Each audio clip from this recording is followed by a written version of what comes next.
जय श्री कृष्णा। सबको जय श्री कृष्णा। उपचट की दूसरी कहानी। ये वर्त भादो पक्ष के कृष्ण पक्ष की षष्ठी को छठ को करते हैं। इस दिन उपवास करना चाहिए और शाम को चंद्रमा के अर्घ देकर फिर खाना खाना चाहिए। कहानी इस प्रकार है। अच्छी लगे तो सब्सक्राइब जरूर करना। एक साहूकार था, उसकी एक पत्नी थी। साहूकार अजर में हुई तब वह सब जगह हाथ लगाती थी, खाना बनाती, पानी भरती, घर का सारा काम करती थी और आदमी उसका हाथ का खाना खाता था। ऐसे करके उसके घर में एक पुत्र हुआ। पुत्र बड़ा हुआ, फिर शादी हुई। शादी होने के थोड़े दिन बाद में वो दोनों साहूकार और साहूकारने की मृत्यु हो जाती है। मृत्यु हो गई उसके बाद में वो साहूकार तो बैल बन गया और साहूकारनी थी जो कुतिया बन गई। दोनों बैल और कुतिया अपने बेटे के घर में ही आ गए। दिन भर खेत में बेटा बैल से खूब काम करवाता था और दिन भर खेत में जोता और कुएं से पानी निकलवाता। कुतिया उसके घर की रखवाली करती थी। जब उसको वहाँ 1 साल हो गया तो उस लड़के के पिता का श्राद्ध आया। श्राद्ध के दिन खूब पकवान बनाए गए और खीर भी बनाई गई। अब खीर में ऊपर एक चील उड़ती हुई उसके मुंह से शरप खीर में गिर जाता है तो वह सरप मुंह से छूट गया खीर के अंदर। यह बात उसने कुतिया ने देख ली।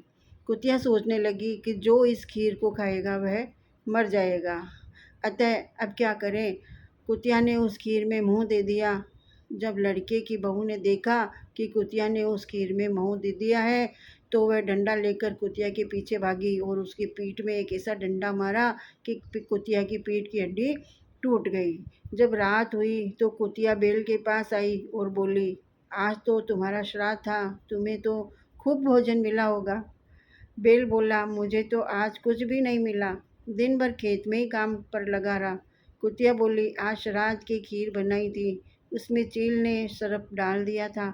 लोगों के मरने के बचने के लिए मैंने खीर में मुंह दे दिया, जिससे बहू ने मेरी पीठ पर ऐसा डंडा मारा कि मेरी हड्डी टूट गई। इससे बहुत दर्द हो रहा है और कुछ खाने को भी नहीं मिला। ये सब बात बहू ने सुन ली। उसने कुतिया व बैल की सब बातें अपने पति से कही। तब लड़के ने ज्योतिषियों को बुलाकर पूछा कि मेरे माता पिता किस योनि में हैं। तब ज्योतिषियों ने कहा कि तुम्हारे यहाँ जो बैल है वही तुम्हारा पिता है और जो कुतिया के रूप में है वह तुम्हारी माँ। लड़का बोला, इनका उद्धार कैसे करूँ, कैसे हो। पंडितों ने कहा, तुम अपनी कुंवारी लड़की से उपछठ का व्रत कराओ। भादवा के महीने में छठ आती है, उससे व्रत करवाओ। जब वो अर्घ देगी चंद्रमा को, जहाँ से पानी गिरता है वहाँ उनको दोनों को खड़ा कर दो, इससे उनकी योनि छूट जाएगी। तेरी माँ रजस्वला हुई, सब काम करती थी, सब काम छूती थी, कि रसोई बनाती थी, बर्तन पानी परिंदा सब काम करती थी, इस कारण इनको यह योनि मिली है। साहूकार ने साहूकार के लड़के ने अपनी लड़की से व्रत कराया, अर्घ दिलाया और पानी बहा, वहाँ पर उन दोनों को खड़ा कर दिया। इससे उन दोनों को मोक्ष मिल गया। हे उपछठ माता, उनको मोक्ष दिया वैसे सबको देना। कहानी के कहने वाले और सुनने वाले सबको भला करना।